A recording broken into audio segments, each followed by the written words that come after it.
बहुत बार ऐसा देखने को मिलता है, जो ज्यादा भगवान का पूजा पाठ करता है वही सबसे ज्यादा दुखी होता है, जबकि कोई नास्तिक आदमी जो भगवान को नहीं मानता, कभी पूजा पाठ नहीं करता, कभी संतों का संग नहीं करता, वह सबसे ज्यादा सुखी जीवन जीता है। यह सब चीजें देखकर कभी कभी तो ऐसा लगता है कि भगवान ही गलत है, भगवान का न्याय ही गलत है। यह कोई कहानी नहीं है, ऐसा हर किसी के साथ होता है। दोस्तों, आज के इस वीडियो में हम आप लोगों को इसके पीछे के कारण के बारे में बताने वाले हैं। भगवान श्री कृष्ण ने स्वयं इसका उत्तर दिया है। आखिरी ज्यादा पूजा पाठ करने वाले लोग दुखी और परेशान क्यों रहते हैं? इसका उत्तर भगवान श्री कृष्ण ने श्रीमद् भागवत गीता के माध्यम से बड़ी स्पष्टता के साथ बताया है। तो चलिए फिर शुरुआत करते हैं। नमस्कार दोस्तों, धर्मा वचन चैनल पर आप सभी का स्वागत है। अगर आप भी भगवान श्री कृष्ण के भक्त हैं, तो कमेंट में जय श्री कृष्णा जरूर लिखें। तो चलिए शुरू करते हैं आज की प्रस्तुति। दोस्तों, बात द्वापर युग की है, जब भगवान श्री कृष्ण और अर्जुन के बीच संवाद हो रहा था।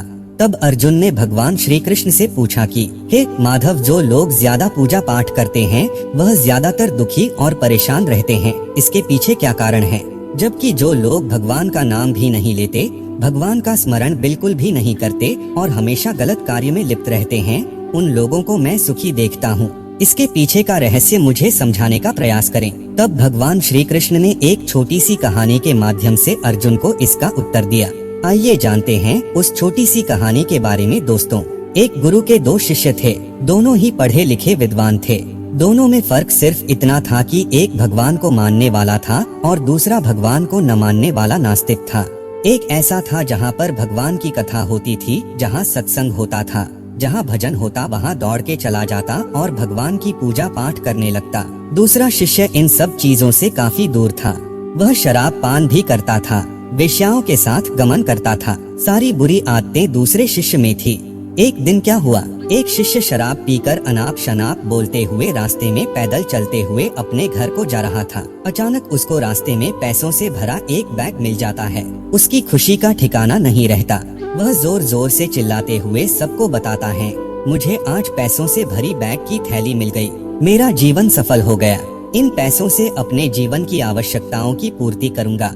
वहीं दूसरा मित्र मंदिर से भजन करते हुए अपने घर को जा रहा था। अचानक उसकी पैर में एक बड़ी कांटे चुभ जाती है, रक्त निकलने लगता है।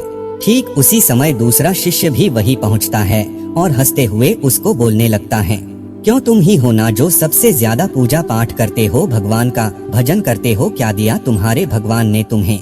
मुझे देखो, मैं कभी मंदिर नहीं गया और ना ही मैंने कोई भी काम अच्छा किया। मेरे घर में भगवान का मंदिर भी नहीं है। मैंने कभी अपने घर में सत्यनारायण का कथा नहीं कराया, भगवान के सामने कभी माथा नहीं टेका, फिर भी मैं कितना संपन्न हूँ, अमीर हूँ, मेरे पास पैसों की कोई कमी नहीं है, सबसे ज्यादा सुखी जीवन मैं ही जी रहा हूँ। अच्छे शिष्य को उसकी बात चुभने लगी। उसने मन ही मन विचार किया, हाँ यह तो सच बोल रहा है, मैं कितना पूजा करता हूँ और वह कुछ नहीं करता, फिर भी कितना सुखी है। इतना सोचते हुए वह अपने गुरु के पास चला जाता है और यही प्रश्न गुरु से करता है। गुरुजी मुस्कुराते हुए बोले, भगवान जो करते हैं अच्छे के लिए ही करते हैं, जिसकी जैसी योग्यता होती है उसको उसी के अनुसार फल देते हैं। अब तुम्हारे प्रश्नों का उत्तर तुम जानते हो। भगवान ने तुम्हारे पैर में ही क्यों चुभाई काटे और उसको पैसों से भरी हुई बैग क्यों मिली? सुनो, तुमने पिछले जन्म में बहुत पाप किया था, इसलिए तुम्हारी आज मौत होने वाली थी। तुम बच गए क्योंकि तुम मंदिर गए थे, तुमने भगवान की पूजा की थी, यही एक कारण है कि तुम्हारी मौत न होकर सिर्फ एक ही काट चुभा। अब तुम्हारे मित्र की बात करते हैं। पूर्वजन्म में वह एक संत महापुरुष था, इसलिए उसकी आज किस्मत बदलने वाली थी, करोड़ों की संपत्ति का मालिक बनने वाला था, मगर इस जन्म में उसने कोई भी अच्छा काम नहीं किया, इसलिए पूर्वजन्म के फल के अनुसार उसको थोड़े पैसे ही मिले, जबकि वो अरबों की संपत्ति का मालिक बनने वाला था। भगवान को दोष देना छोड़ दो, अपने वर्तमान के समय का सदुपयोग करो, भविष्य अपने आप सुधर जाएगा। इस प्रकार उसकी आंखें खुल गई और वह फिर से अपने पूजा पाठ में लग गया।